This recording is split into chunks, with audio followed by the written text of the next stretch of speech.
know, they were a gift to you, and to have somebody come in and take that away and not know where or why or how is the not knowing. How can you grieve? How can you deal with not knowing? Is it acceptable that we allowed our most vulnerable to disappear, to be murdered? The question is upsetting. It challenges our fundamental values.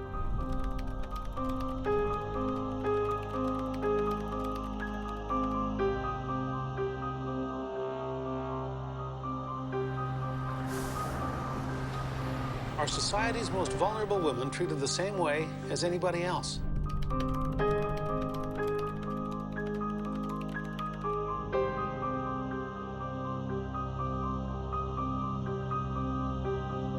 For at least 4 decades, women have gone missing from Highway 16.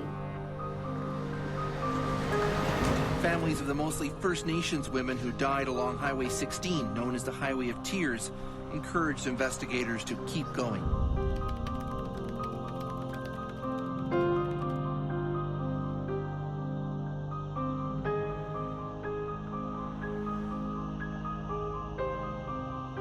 The families are hoping that the renewed attention will provide more momentum into the investigation and public pressure until all of the cases are solved. But until there are more arrests, the Highway of Tears will be a dark shadow over the lives of people here.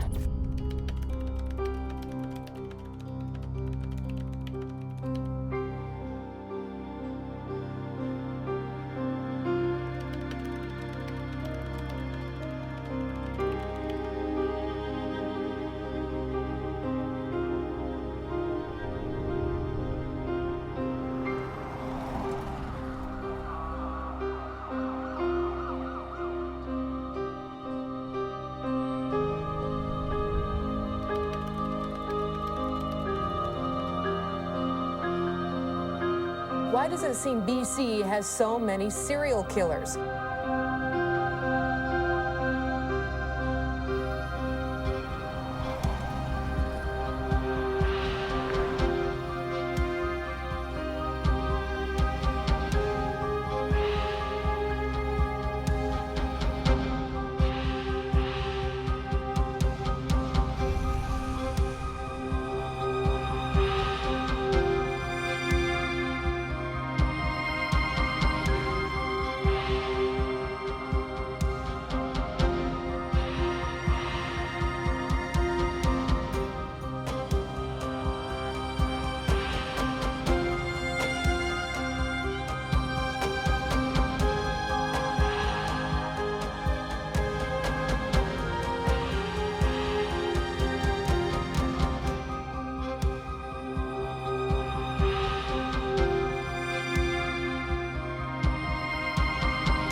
British Columbia, the westernmost province of Canada, bordering with Alaska, the Yukon, the Northwest Territories, and Alberta.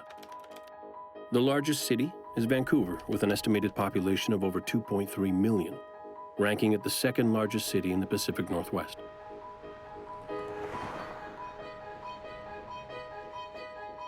Prince George, known as the Gateway to the North, has a population of over 84,000. It's the fourth largest city in the province.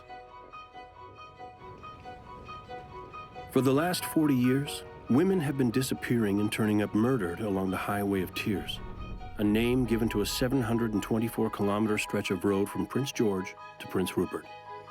Infamous for this series of murders and the harsh injustices that could also span the same figurative distance.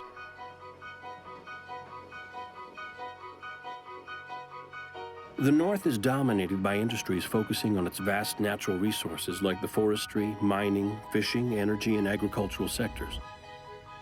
While economic growth is strong, the division of wealth sharing still isn't in place, forcing much of the smaller communities to live below the poverty level with an unemployment rate as high as 92% in some First Nations reservations. The Highway of Tears is the nucleus of a much larger problem on how the Indigenous population has been treated since colonialism. These murders aren't just the work of serial killers, but the sad result of systemic and socioeconomic issues that have plagued the First Nations communities for generations.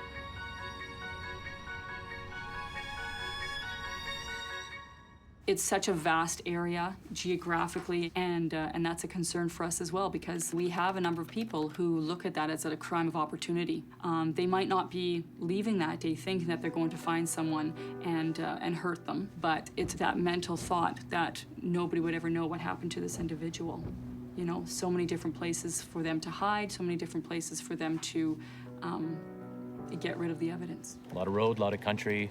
And for every kilometer of paved road that you see, there's probably 1,000 kilometers of gravel road that would align with that. So it's this massive, massive country. The basic point is that it is not just one murder, it's there are serial murders, and also people who are very opportunistic and copycats. So there are women who are still going missing and still being murdered on the highway. You know, believe it or not, even though, you know, there's been lots of media, I guess, relatively speaking, around the Highway of Tears, there's lots of people that don't know what that is, you know, that aren't aware of what that situation is about, or, you know, any of the information around that. Well, the Highway of Tears really, you know, a lot of the First Nations women and why it's gotten so much notice stems from the 1990s when a lot of the young Aboriginal women went missing, and one of those women, actually she was a teen, it was my cousin, Ramona Wilson.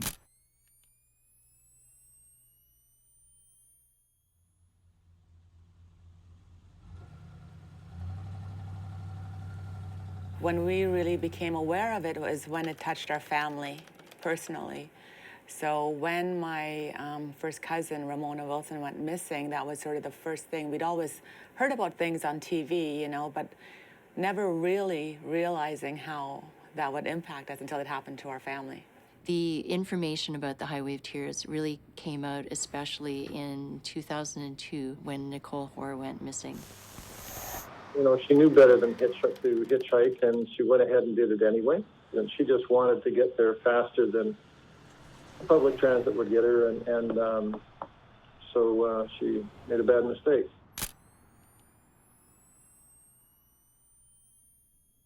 Previous to that, there were a lot of Aboriginal women and girls who'd gone missing and been murdered. But I think when Nicole Hoare, who was a smiling, happy-looking young woman in the pictures that were in the media, it really hit home for a lot of people. And all the news media picked up on this, and really the word got out. She was last seen hitchhiking on Highway 16 on June 21st. With Nicole's disappearance, the term Highway of Tears became increasingly known and widely used. Of most importance, the media and general public finally took notice that her disappearance was not an isolated incident.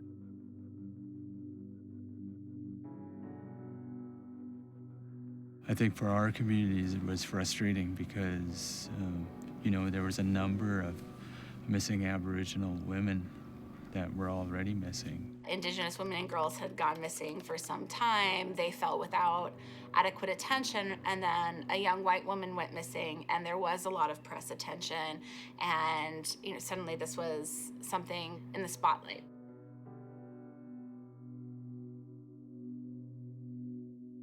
It's a bigger issue than just Nicole. It's it's our Aboriginal communities that have been searching for our own and really trying to, get some justice. These folks have been victimized twice. Once when their daughters, their sisters, their mothers have gone missing, and then a second time when the justice system has utterly failed them in the pursuit of the justice they so rightly deserve. There can be no solutions until we get to the truth and the heart of the matter, that this is a complex issue.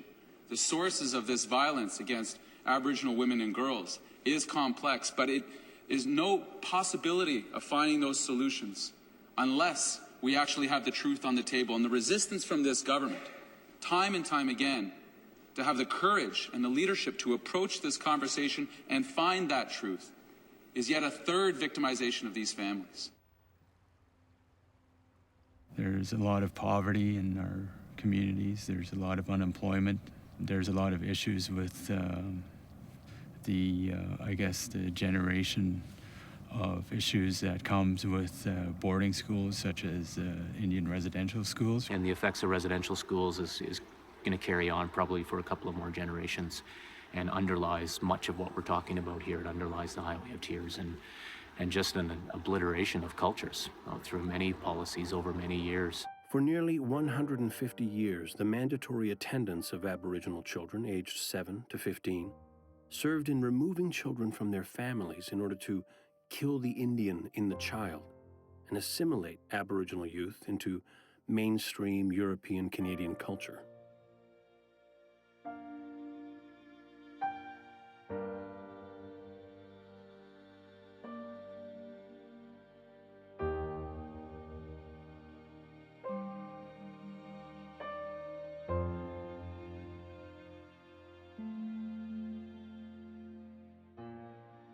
In these buildings, young Aboriginal children had their characters redesigned to fit the European model.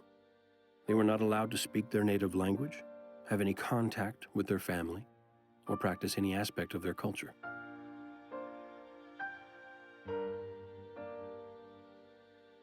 It took nearly 10 years for the government to partner with numerous Aboriginal organizations to begin efforts of reconciliation and provide counseling to survivors of the residential school program.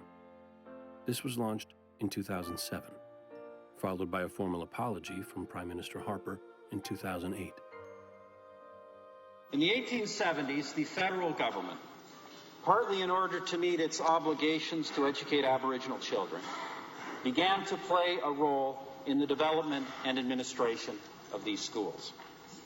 Two primary objectives of the residential school system were to remove and isolate children from the influence of their home, families, traditions, and cultures, and to assimilate them into the dominant culture. The Government of Canada built an educational system in which very young children were often forcibly removed from their homes, often taken far from their communities. Many were inadequately fed, clothed, and housed.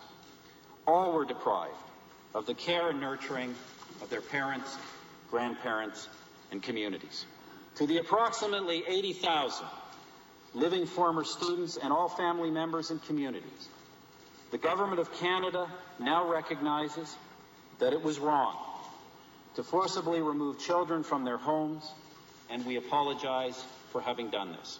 Within the residential school system, RCMP officers were essentially the truant officers. Like when we went to residential, or people were going to residential school, the RCMP were the ones that came and got the kids if we hid them. And in our language, we call the RCMP Nischakan, and that means the people who take us away. We conducted 5 weeks of field research in northern British Columbia just to get a full sense of the relationship between the RCMP and Indigenous women and girls in northern BC. We found that a number of women and girls had experienced a range of mistreatment, and that went all the way from inappropriate searches of women and girls by male officers, all the way up to physical assault, including beatings in cells, as well as sexual assault and rape. Many of our people, you have to remember, don't trust the RCMP. So that's first and foremost, is that they have to try somehow to build some trust within the community. I don't think that First Nations in general think that the RCMP are someone that they can go to for help. I think they've always been seen as perpetrators against our people. We found that the levels of fear of retaliation by police for sharing information about what had happened were extremely high, about on par with situations that we had previously seen in conflict or post-conflict societies where the state authorities themselves have been involved in abuses. I said to the RCMP, I said, what about those 2 men in Saskatoon or the natives that they took out and froze? Oh, that wasn't RCMP, that was Saskatoon police. I said, you guys are supposed to be peace officers, not beat officers. As I wrote, they did get punished for their wrongdoing. They got 6 months off with pay. If you went and killed somebody, you get paid for it? Bullshit. Those things have really impacted the family structure for Aboriginal people, for First Nations people across this land. And as a result of that, that's impacted the very core of who we are as people and how we feel about ourselves. There's whole courses on it about the stereotypes of women, First Nations women as squaws, First Nations women as whores, and really portrayed as bad women and women not worth anything. There's things in the media that, written, there's things in movies where we were easy. There's all of these things that our life was not important. There was a popular song, and it was a hit in 1958, and it was called Squaws Along the Yukon. And those are the types of songs that were hit songs in Canada.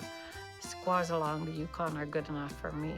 There's a salmon-colored girl who sets my heart a whirl, who lives along the Yukon far away. With the northern lights a-shine, she rubs her nose to mine, she cuddles close and I can hear her say, Ooga ooga mushka, which means that I love you. If you would be my baby, I'll ooga ooga mushka you. Then I take her hand in mine and set her on my knee. Squaws along the Yukon are good enough for me.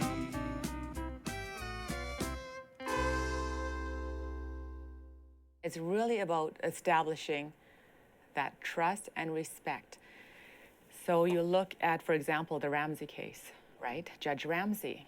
I mean, how many girls were victimized by the judge? I think the Ramsey case is extremely important in understanding the context for the Highway of Tears. It's really hard to underestimate what it does to a community's faith in the justice system when you find out that a sitting judge has been sexually exploiting girls, children in the community for a long time with impunity. Question, who polices the police? Who judges the judges? We all know who I'm talking about. Judge Ramsey. Those working girls up there were telling me what Judge Ramsey was doing. They're 12, 14. Judge David Ramsey was sent to prison for sexually assaulting and buying sex from girls as young as 12. Ramsey was sentenced to a mere 7 years for sexually assaulting the teens. He was due for statutory release on January 30th, 2009, only 2/3 into his sentence. But he never got out of prison. Judge Ramsey got something better. He got terminal cancer, he's dead. We all have to answer to someone bigger than our so-called justice system, the big guy in the sky. So who do we trust, from the police to the judges to the bullshit? And I'll tell you this right now, since the Ramsey cases occurred, nothing has changed. Nothing has changed within the justice system, nothing has changed in the RCMP to ensure that a Ramsey case never happens again. So obviously, like if a young woman is feeling victimized, you know, who is she going to trust to go to?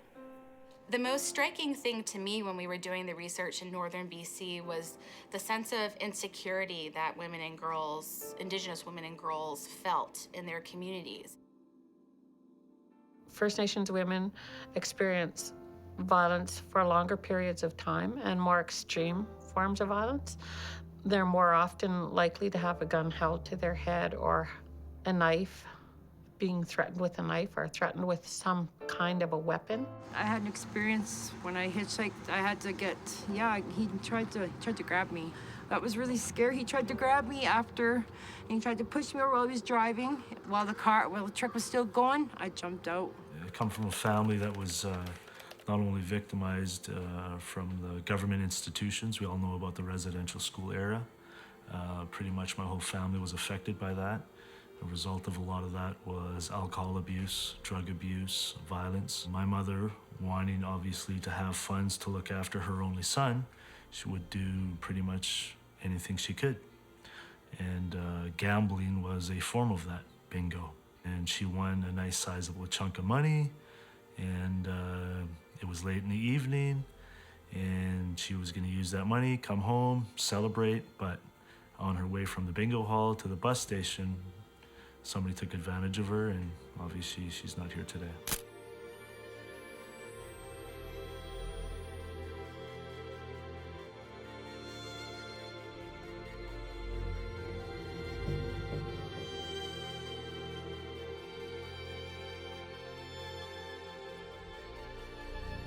We see it across the board. It's very, very common. If you're looking at sexual assaults, for instance, only about 10% of all sexual assaults are reported. 90% of them are not. Some people think it doesn't happen in all, levels of society and different income levels. But yeah, unfortunately, before I started, I wasn't aware of that either. But now that I've been in the job for about 9 years, I've become very aware of how much violence impacts our communities. And people like to hide it and don't ever say anything about violence against women, and it should be brought out. Probably, I don't know, maybe 2 or 3 months ago, I came out, if you will, because I'm a survivor of domestic violence. And, I haven't been in that relationship since 1989, but it took a lot of years to come to terms with that and to not blame myself, not to say, okay, what did I do? How could I have done something different? What should I have done? So when I left home at 15, I actually moved in with, the person that ended up being my husband and was my abuser. My parents were divorced when I was 12, and it was pretty brutal, violent breakup. If you live with someone like that, it really forms who you are as a person, and it normalizes it. I didn't know that there was anything wrong with that it was anything different. I just thought that was part of everyday life. And I'd witnessed that in my own family from my mom and dad as well. And, my mom never quit. And now she runs the Native Friendship Center here in Prince. And, she's my hero. I think that it's really important to bring it out of, it can't be a secret. We have to talk about it. When we look at violence against women, it's not just looking at the issue of women, it's also looking at the issue of men as well and their roles. In our society, in our Indigenous society, everybody has a role. We have a role for, the woman, the man, the elders, and even the children and the babies. Everybody has a role in that society. And what we need to do is to get back to that we have to uphold the men so that they could take up their rightful roles. We need to not forget our men, and we need to be there to lift up our men and to hold them up so that they can be leaders and they can be warriors. And I think, the grassroots Moose Hide campaign speaks to that. It speaks to men being able to acknowledge and to speak to and to honor and to stand up for violence against Aboriginal women and girls.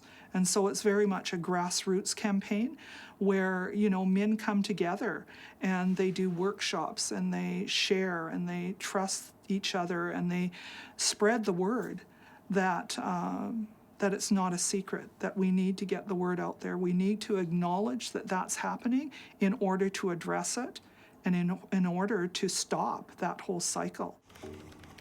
I bang the drum 4 times to acknowledge the 4 sacred winds that bring the 4 sacred seasons.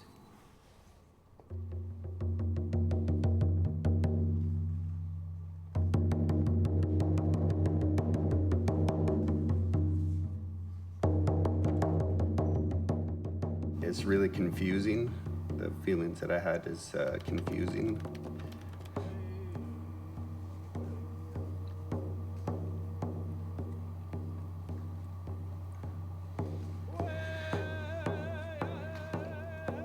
So you start to feel like maybe there's something wrong with you because your own parents are hurting you or they're hurting each other.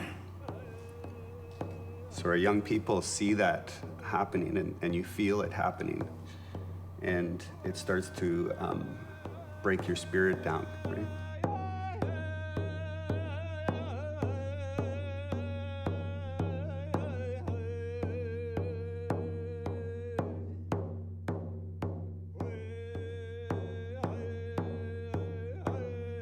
That's something that my dad learned in the residential school.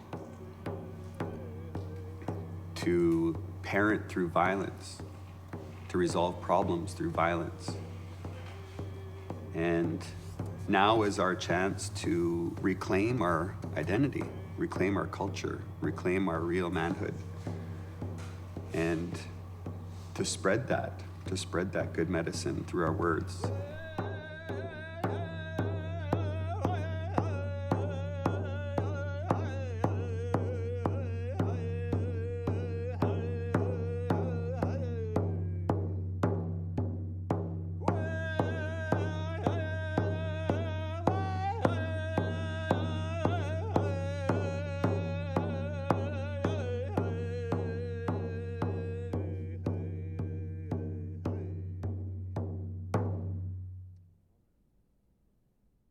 And I think like what non-First Nations people don't realize is that, you know, if somebody wants to go to college or somebody wants to go to do something in the city, right, it's not that big of a deal. You have a transit system, you have all that.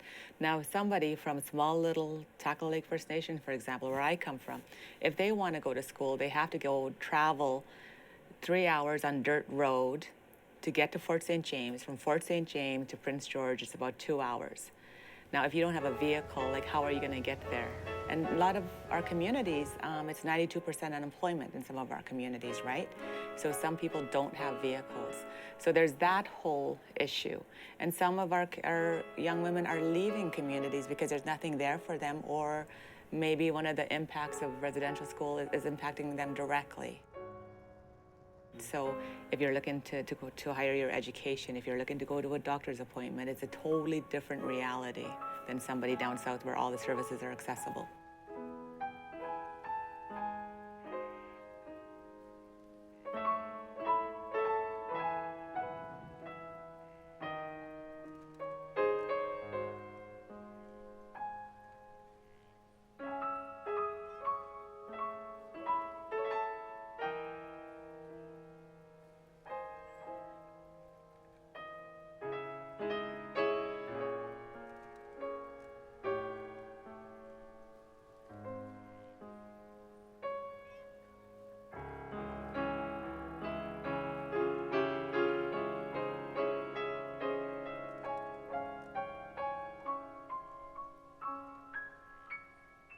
The human nature, if there's stagnation in activity, if you're just totally centralized, stay in one place too much, the distractions mount on you, and you look for different vices to get out of that, just to break up the time. And a lot of people end up turning either to alcohol or to drugs, pills, just a distraction of trying to attain money, in whatever form that takes. And whether that's gambling or stealing or violence. Hitchhiking is a mode of transportation, not a good one. But we see it every day in our community. I mean, more than every day. In the morning and out, and there's an actual hitchhiking corner in Vanderhoof. People going to Sycus community are standing on that corner and not, but I mean, so that our communities, we don't have resources in place, I guess, so that we do put people at risk just by that type of ways and means of getting around, and it's very common. The hard part for me, though, too, is I drive all the time, and I drive by people, and I feel uncomfortable picking up because I think, okay, I don't know these individuals, and get it kind of, you think about that, too. Okay, this is this person that's vulnerable on the side of the road, but then I pick them up, and I feel vulnerable, and then what do you do then? And then you feel like that there's something you could do different. It's a rural area in the north. Some of the essential services that you might need access to are located in the bigger urban center, so a lot of going back and forth is needed. At the same time, the public transportation is extremely limited. You have the Greyhound bus that operates a very limited schedule, and if you don't have personal access to a vehicle, you can be in a really tough spot looking for rides with friends, or, as unfortunately in the case of some of the women who've disappeared, have been looking for a ride from a stranger on the highway. But I'd say to the girls, don't hitchhike. If they want to hitchhike, I'd say go to a truck stop. But to stand out there, yikes. Pretty silly thing to do nowadays. I've had to hitchhike myself, and it was because I had no money, right? You wouldn't put yourself in a position of danger if you had money. Especially early on, when they didn't have the education about hitchhiking, hitchhiking was an acceptable form of transportation, especially, like you said, if you didn't have the employment or the funds, still have your own resources to get your own transportation, stick out your thumb.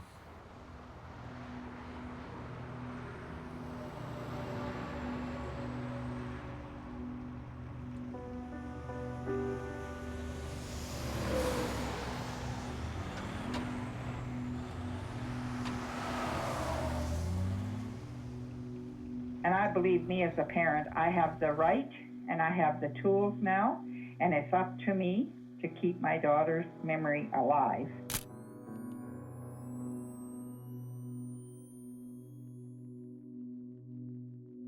That way I stand a better chance of finding out what happened to my daughter before it's too late here in this world.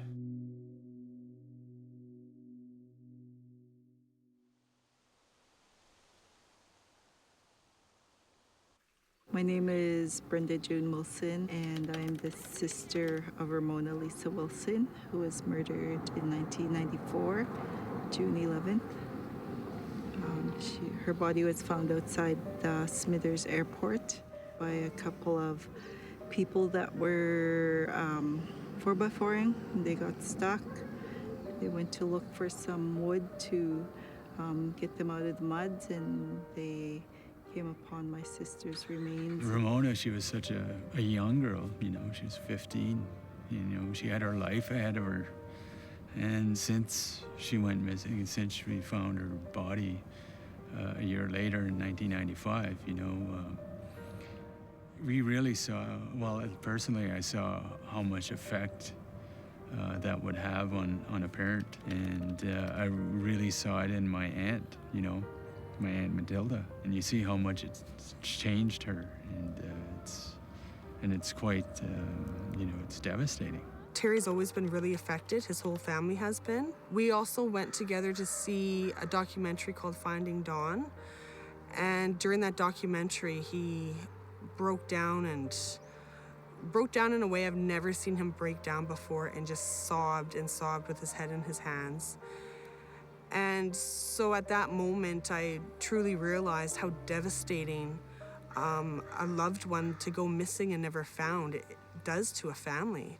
I think people really need to know that Ramona was not expendable. Like, Ramona was just not a street person or whatever the media kind of portrays or what society thinks, that these were like prostitutes, they were druggies, they were whatever, like as if that made their life any less worthy. If you talk with communities in the north, as we did, you hear about families that have daughters, sisters, etc., move from the north where they didn't have much economic or educational opportunity to Vancouver, or in some cases to Prince George, and then only to find that their safety was at risk there. We saw as well, we can't ignore the fact that what happened on the pig farm in Port Coquitlam. And in that case again, the women were just treated like they were throwaway. Picton solicited prostitutes from the downtown east side and drove them out to his pig farm in Port Coquitlam, a suburb of Vancouver. For years, his murders went unnoticed to law enforcement, even after several families reported their loved ones missing.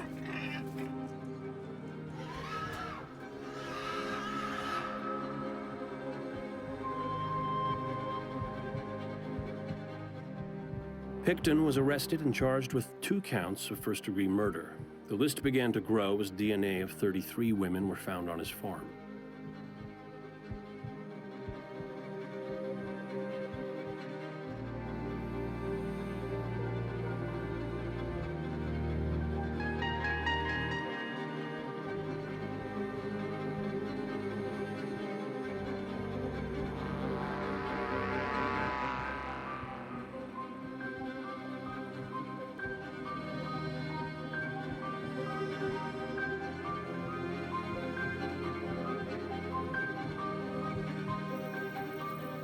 He bragged to police that he killed as many as 49.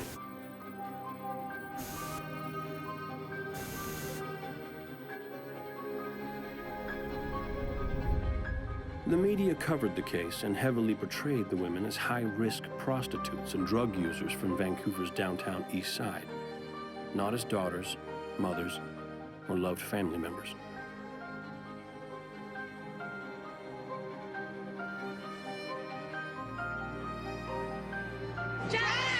Families of the missing and murdered women had been pushing for public hearings prior to serial killer Robert Picton's conviction of 6 murders. They were angered and wanted answers for their family members' deaths. There's no questions about that first murdered missing women's task force. It's been lifted and it's been put underneath the carpet. I want to see accountability. You know, I want to know what's going to be done about the first murdered missing women's task force.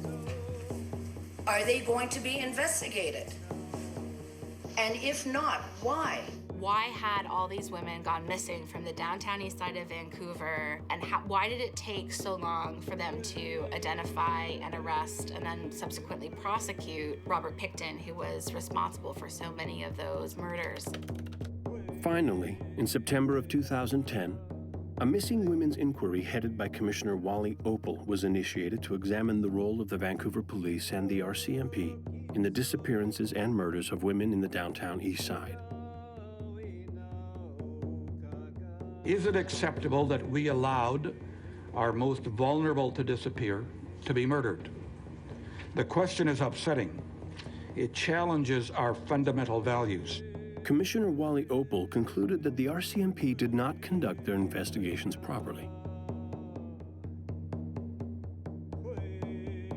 The Picton investigation and trial ended up costing taxpayers and the Canadian government over $100 million. How was he able to murder so many women without anyone taking notice? Too slow, RCMP too slow. Just like that Picton. That whole deal down there. It'd be much better if we recognize the victims and from their point of view understand why that happened and how to not let that continue. And media across the board would be just if there was more highlight on the victims. There was a definite difference between the missing women with the Aboriginal community versus general society with non-First Nations women. I think that the media, they have a lot of power and they pick and choose the issues that they want to place their focus on. They could have covered Picton or the Highway of Tears long before they chose to. Why they didn't, I don't know. We, the victims in our so-called justice system, pay a higher price than any of these type of people ever do. I think one of my biggest experiences is knowing a lot of the women that have gone missing. I've either gone to elementary school with them or I'm related to them. And just knowing them personally is hard. Because when you're sitting there and you're talking with their family, who's a sister or a brother or an aunt or an uncle, and you're there to comfort them and you're trying to keep the strength and yourself together and bring this person up and try to tell them that it's okay when it's not. You know, like, how do you? You don't. And you'll never, really. These things don't go away, so.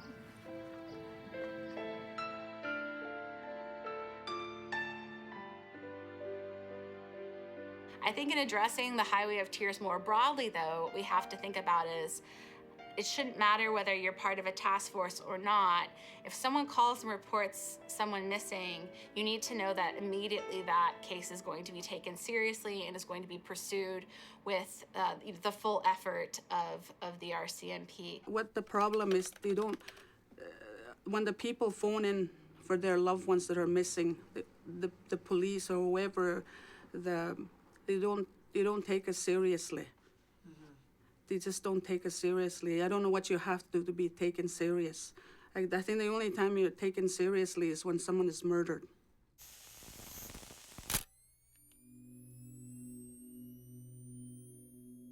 The body of 14-year-old Ayla Sarik Auger was discovered on a Friday afternoon in February of 2006. A passing motorist spotted her remains in a ditch a few miles east of Prince George by Tabor Mountain on Highway 16.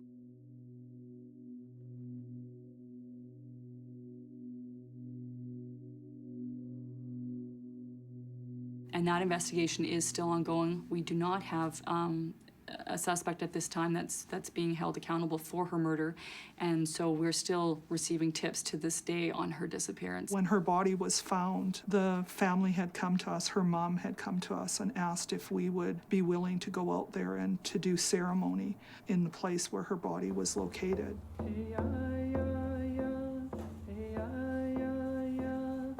You know, I remember getting to the spot and just how very challenging that was to know that this was the place where this young lady, you know, just full of life and, you know, excited about life and somebody who liked Hannah Montana, for heaven's sakes, you know. And so as we were going down the embankment to go to the place where she was, I had brought my hand drum and drummed our way down there.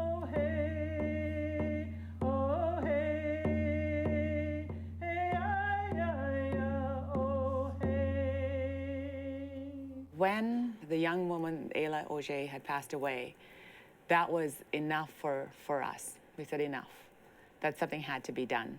I felt that part of my responsibility as an elected Aboriginal leader within this community was to bring attention to the subject matter. At the same time, Rena Zatorsky and Lately, you know, she was at the same, you know, she was upset as well. The Lately Nation were upset.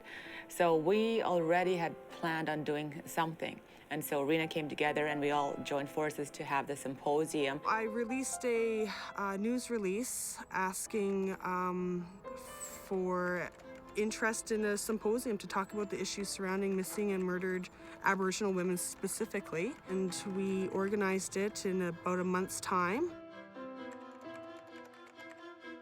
The 2006 Highway of Tears Symposium was an important moment for advocacy around the Highway of Tears cases because it allowed the community to come together to discuss exactly what had been happening and what a plan would look like to address the murders and disappearances. That created that sort of critical mass for the community to really understand, hey, these aren't vulnerable women necessarily going missing, for instance, sex workers and drug-addicted women. This is happening to women of varying lifestyles and socioeconomic statuses. I believe that the police actually started taking seriously the issues of missing and murdered women along the corridor seriously after the symposium. I think that the public really had to put pressure on them and essentially embarrass them to step up to the plate and take the issue seriously and start looking at what was happening, what's going on. There were over 500 people there in attendance, including family members, RCMP, bigwigs with the provincial government. There were about 92 organizations represented there. So to me, that really showed that this was an issue that was being taken seriously from the community itself. The police is a totally different story, but the community itself was extremely interested in the issue and wanted to talk about it and bring some awareness and solve some of the surrounding issues. So when we had asked the questions to the families, as to what could have been done, what could have the RCMP done better, what could have victim services done better, what could society have done better. And all the families went and answered that question, all the First Nation families. The last one that spoke was Jack Hoare, and we asked him the same questions. And at the symposium, we probably had 3 or 4 families talk about their experiences prior to ourselves getting up, and in all cases it was the direct opposite of what we had experienced. So, and I did comment that it was not embarrassing, but very unsettling to see how we were treated versus the reaction that the other families had received. He said when he went, him and his wife Betty went and reported their daughter missing, the RCMP were so helpful and so concerned, and they were right on top of the case right away. And I think that really shows that, you know, there definitely was that systemic racism that we keep referring to. Certainly some of the police officers that we spoke with during our research talked about there being a very different attitude after the Nicole Hoare case, a very different attitude towards the murders and disappearances then, that they were taken much more seriously, and that before that they hadn't received nearly the attention that they were due. I think, unfortunately, there were a lot of recommendations that came out of the Highway of Tears symposium that haven't been worked on or galvanized. That a shuttle bus transportation system be established between each town and city located along the entire length of Highway 16, defined as the Highway of Tears.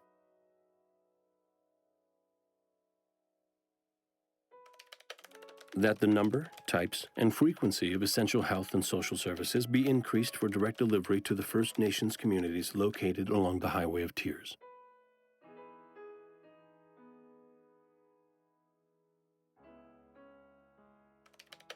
That the RCMP continue its official investigation or inquiry into the Aboriginal community's assertions on the actual number of missing women.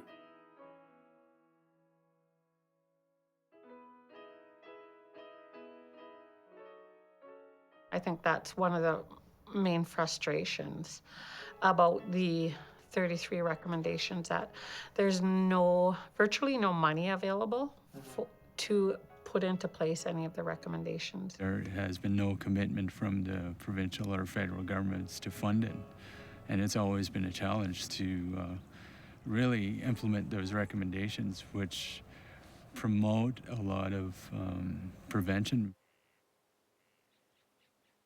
And so what has changed since 2006 is there is the EPANA group, and they're the group of investigators. So they do updates for the direct families of the victims. I'm Gary Shinkarik. I'm with the RCMP. I'm an inspector. I'm the officer in charge of the EPANA investigation, which is commonly referred to as the Highway of Tears. Although I'll mention the Highway of Tears in general deals with so many other social economic issues, and EPANA really is focusing on the specific murdered and missing women from northern BC. Project EPANA began in the fall of 2005 under the E Division Criminal Operations with the task of reviewing and investigating the unsolved cases, with links to Highways 97, 5, and 16. The task force took ownership of 9 investigations in 2006. In 2007, the cases doubled from 9 to 18. Project EPANA consists of 13 homicide investigations and 5 missing peoples investigations. Some of the cases date as far back as 1969. The actual number of missing and murdered women in northern British Columbia is unknown. The EPANA investigation number focuses on 18, but the number is argued to be higher than 40. Canada-wide, over 600 Aboriginal women have been reported missing and/or murdered. The majority of these cases have been nothing short of neglected.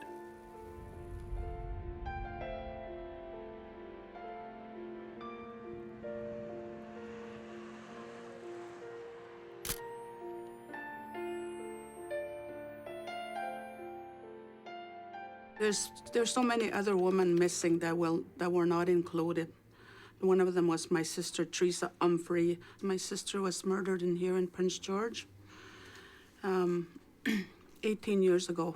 She must have been intoxicated to have been thrown out of the place where she left.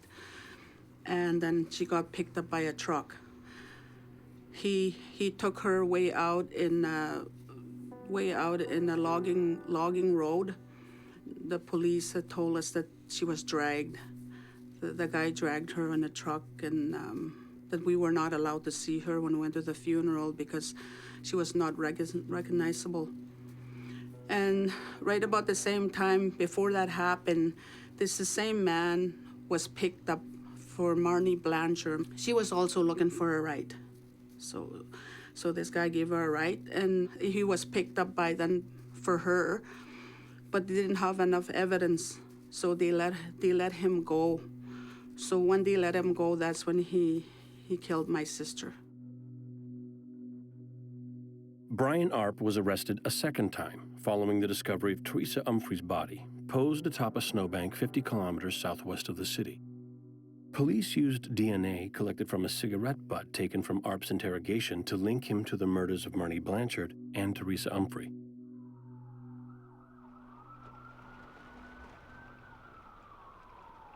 A little Lisa Tate, just a little bugger like this, say, shaking like a leaf. She was born a crack baby. They had to put a pacemaker in her at birth. Her mother couldn't stay off the garbage long enough to have that kid. She said, if I tell you something, will you promise not to say anything? I said, well, no. She tells me some of these bodies are going down the Skeena River. I called one of those bonehead cops over. I said, I got something to tell you guys. This is what Lisa Tate just told me. Did you tell the guys downtown? I said, I'm telling you. I'm on Ankle Express. Boneheads. Jesus. So they come over. I said, you know, I'm really getting sick and tired of telling the same story. Write it down.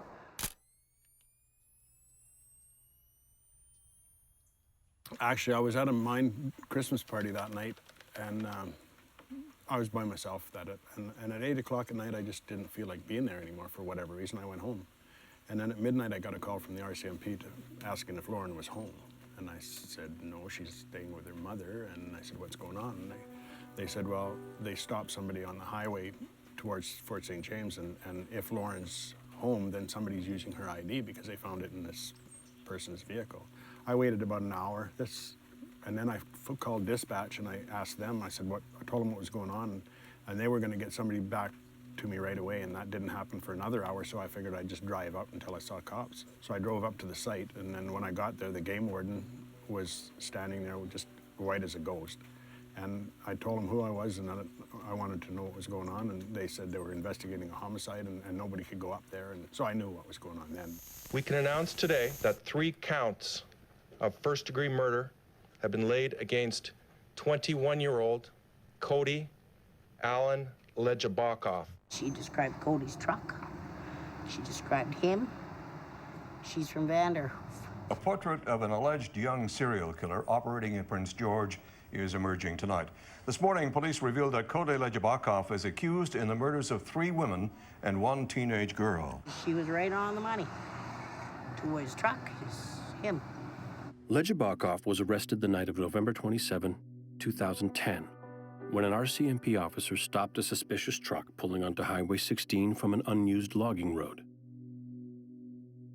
Lejabakov's tracks were retraced along the snowy trail to find the body of 15-year-old Lauren Dawn Leslie, just hours after she had been murdered.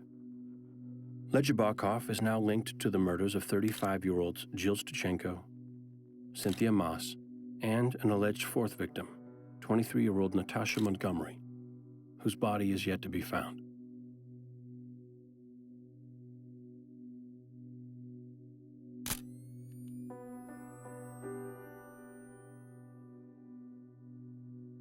My daughter definitely was a people person, and she, liked a lot of different people, and I could see her being very trusting, right? And, what do you do now?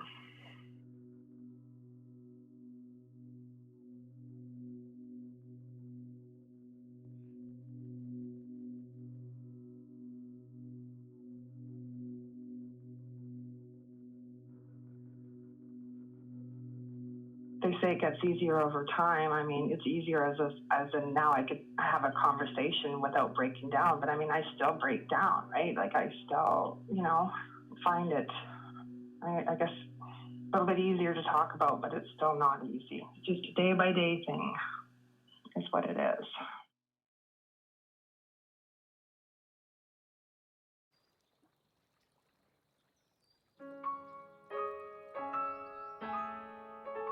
The funeral, I had to explain an empty casket. And because Lauren was supposed to be back on a Thursday, the funeral was set for Saturday, and then they had asked permission for her to go to Pennsylvania for further testing, so we did that, so she wasn't back. So, we carried on anyway.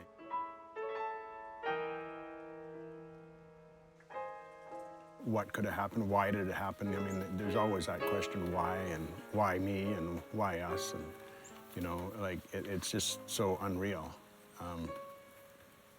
It still is, but it's, it's real, but it's surreal. And it's, I don't know, they say everything happens for a reason. I don't know what the reason was, but he was stopped.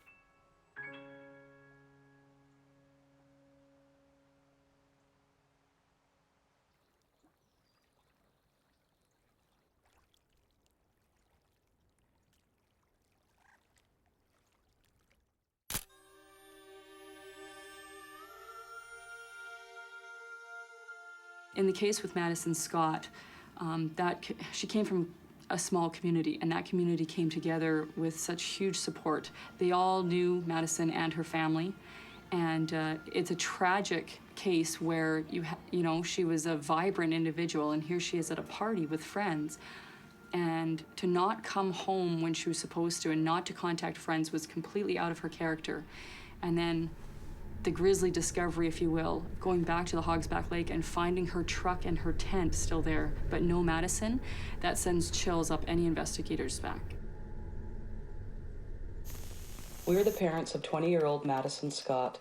Our daughter Maddie was last seen on Saturday, May 28th out at Hogsback Lake, just south of our hometown of Vanderhoof. Immediately, the information was sent out to the public, and we had our search and rescue team. We had thousands of volunteers come out. We had our police dog services, air services involved, as well as the dive team, because Hogsback Lake had quite a big lake at that location. And still, we have not been able to find what happened to Maddie, and we haven't been able to find Maddie. Therefore, we would like to announce that we are offering a reward of up to $15,000 for information leading to the safe return of our daughter, Madison Scott. People go all over the province and they see posters and they know about it. We have friends on different parts of the province and they all see the posters and they all know what's going on. I've never seen a community pull together like this community has, and the support both emotionally and financially and everything, because it takes a big effort to do what this family's done. And this family is just really dedicated. Okay, so today the search group for Madison Scott has organized this poker ride. Today the horses are starting from here. Down the road a couple miles there's quads that are going to go out, and they're starting from a different location, and then there's also a bunch of walkers walking around the ridges of Hogsback Lake, actually in the area where Maddie went missing.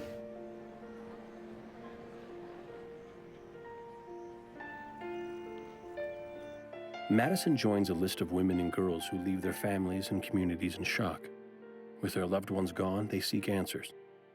The Scott family has been very proactive in raising funds to find their daughter, increasing their reward from $15,000 to $100,000 for any information leading to Madison's discovery.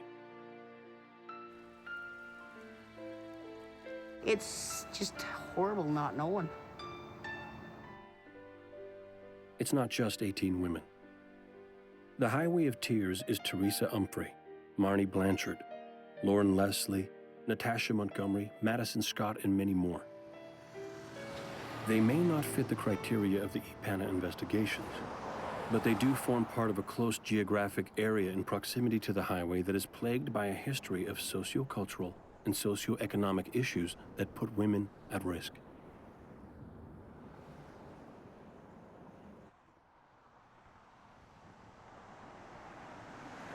I thank you, Lord, for all these people here. We thank you for everything that you have done for us. Please keep us all safe.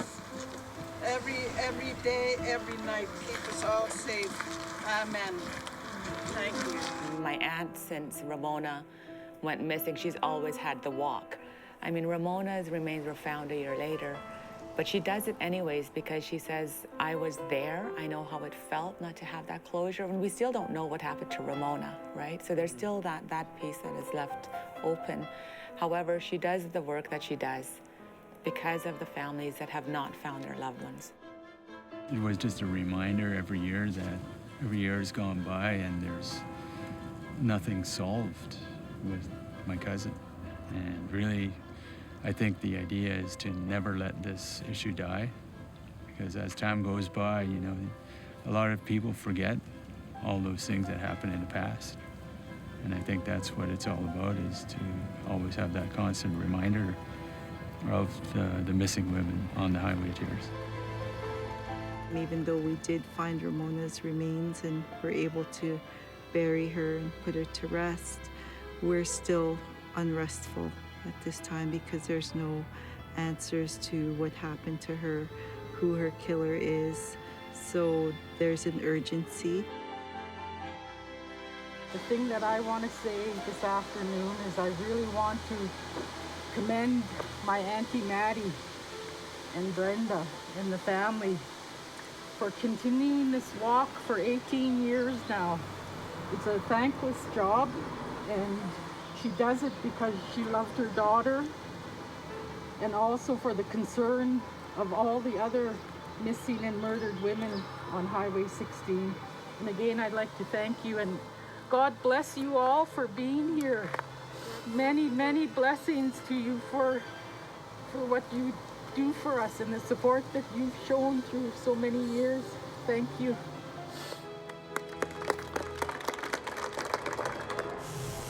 On May 3rd, 2012, the Oregon Department of State Police Forensic Laboratory obtained a CODIS DNA match. The DNA match was for a U.S. citizen, Bobby Jack Fowler, who was born and spent most of his life in the U.S., has an extensive, violent, and criminal history for crimes including attempted murder, assault with a dangerous weapon, sexual assault, arson, kidnapping, attempting sexual assault, and firearms. While there are many things we do not know, we do know that he was transient and traveled between U.S. states and even countries in a day. He frequented bars and restaurants and was violent towards men and women and picked up hitchhikers.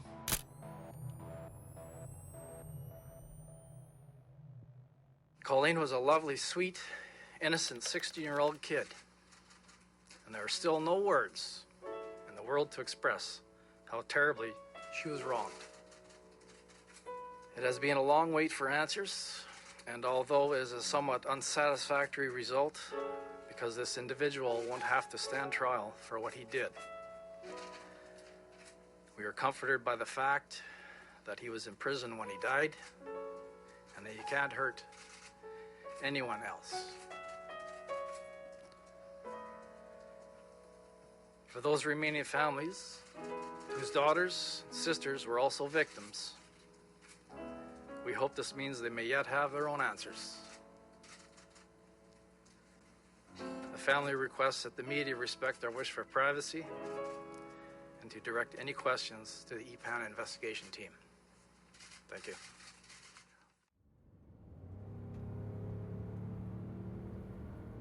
So often we talk about statistics like the number, there are 582 missing, but each of those women or each of those girls is a devastating loss to a family, is a hole in the heart of a community. My sister, I really miss my sister. Anything I did, if I went, I have my own business, she was there for me. When I was driving, she would pour my coffee for me, and she'd help me with everything that I've done. She was always there for me. We were just 1 year apart. She was a mother and my sister, and, you know, she was just, she was very loving. She was my best friend, and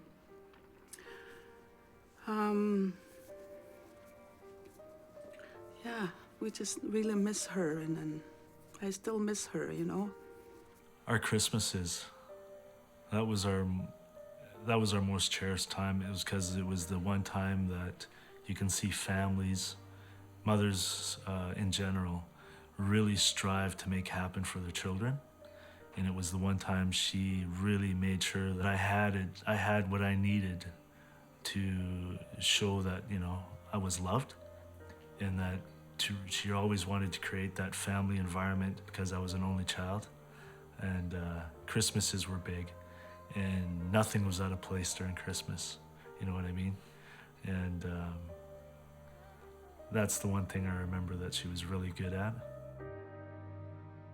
Tasha spent 9 years figure skating. She finished her junior bronze. I felt like I lived at the arena.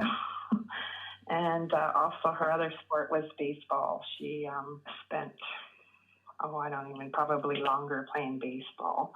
That definitely was a sport she loved. Swimming. She could swim before she could walk. And she could see underwater, which she couldn't see out of water, but because of the sunlight. And so anyway, we'd dive lots, and I'd throw clowns out over the drop. She'd pick them up before they hit the bottom. So that was her favorite. It doesn't just affect the family, it affects the whole community. And from there it affects, you know, like there's people all over the world that it is affecting. And I have become aware of a lot more children that have been murdered, and met with some of the parents of the children, and it's unbelievable, you know, because before it happened to us, it was just one of those things that happened on TV, or you read in the paper, and it's like, you know, a few days, it's a sad thing to see or to hear about, but then you go page 2, page 3, and you forget about it, you know, and that's a normal thing, I guess. But now that it's happened to me, it's opened a whole new book. Now is the time to heal. We have to go forward with our lives and forward with what we have gone through, what we're seeing happen every day. We have to make a change. Try to make a change, not just in our town and our families, but in our province, in our country, and even in the world. And we've got to just keep people reminded that, you know, they feel that it can't happen here, and it can't happen to me, but it can, and it does. You know, I know that for a fact. I mean, I think if Nicole Hoare's parents would have known that women were going missing in the north, that they would have certainly cautioned their daughter, and we would have all cautioned our daughters about being careful and vigilant, that, you know, women are being killed in the north. I really believe the more we have this at the forefront, the more there's knowledge about it, the more that we talk about it, I think there will be prevention of these cases. Lately, a so-called man beat the hell out of me. He got 2 months. I tried to help this shit. Got evicted. He got 6 months. Another man beat the hell out of my landlord's tree in his drunken stupor amongst the little charges. He got 2 years. I said, well, obviously that tree is more important than me. Oh, well, maybe I'll come back as a willow tree. You can bend me, but you can't break me. The Highway of Tears isn't just about a number. It's about humanity. It's about erasing our history with discrimination and forging a new future with impartial eyes.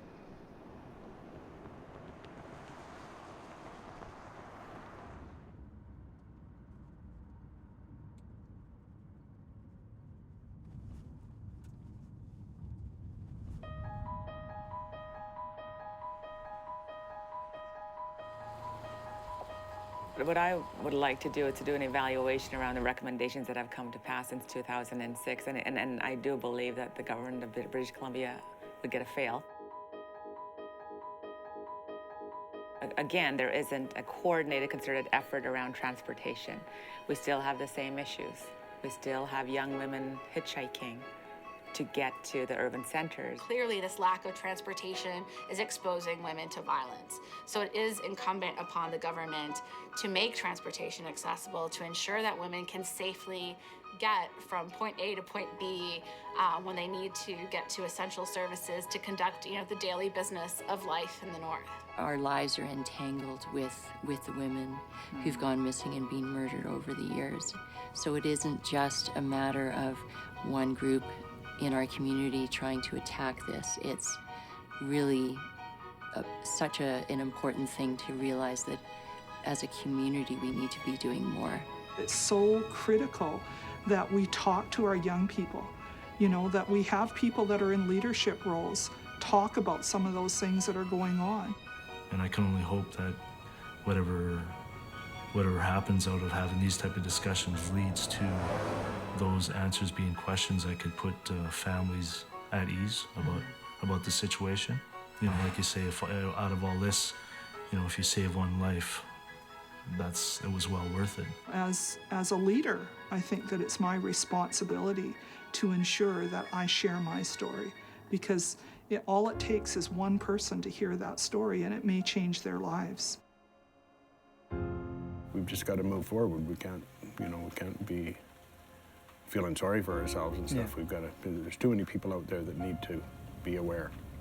And like Kennedy said, if not us, who? And if not now, when? So we've got to do it, and we've got to do it now. I have to believe there's hope, otherwise I wouldn't be doing what I'm doing. Of course there's hope, there's always hope. I think when we're looking at the whole issue of violence against women, it's not just about one initiative, it's not just about one project. What it is, it's a real changing of mindsets, but not only changing of mindsets, it's changing of hearts. What these cases ask, and what we ask as women's rights researchers on a daily basis, is what does the government owe women? And what are the government responsibilities when it comes to preventing violence against women and investigating it? I think for me, that's the most urgent thing to address, is what's happening to our girls right now, today, and what kind of a future are we leaving our girls? Because the measure of success for First Nations is, what's the 7th generation gonna say about you? And if that 7th generation can't remember you, then you've done nothing. And so I think it's important for us to put this period of devastation and homicide of First Nations women behind us. That is what is going to be key to ensuring that no other woman goes missing. No other woman is being violated, no other woman becomes vulnerable. And, there's going to be a day that I hope not very long down the road where all women will be protected, all women will be safe, right? And that's what we just have to keep working towards.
journey's too long when there's nothing at all.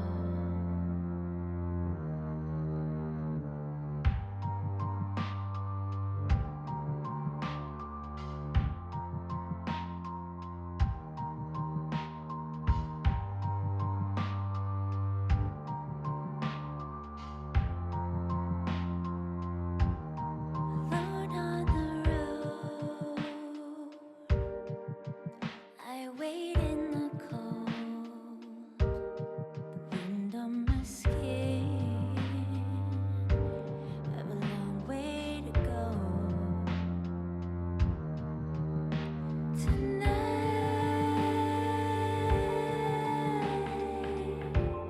you took me away.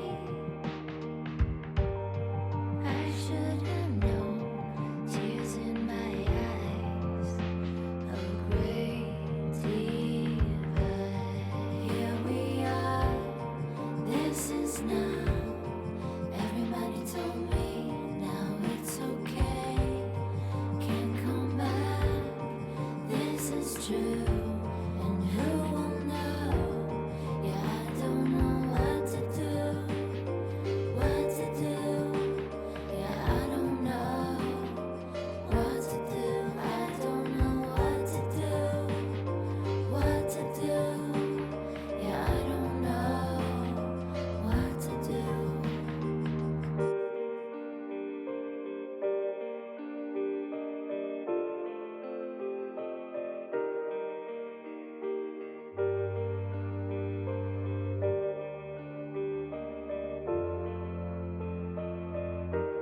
A light through the trees. Will they stop for me?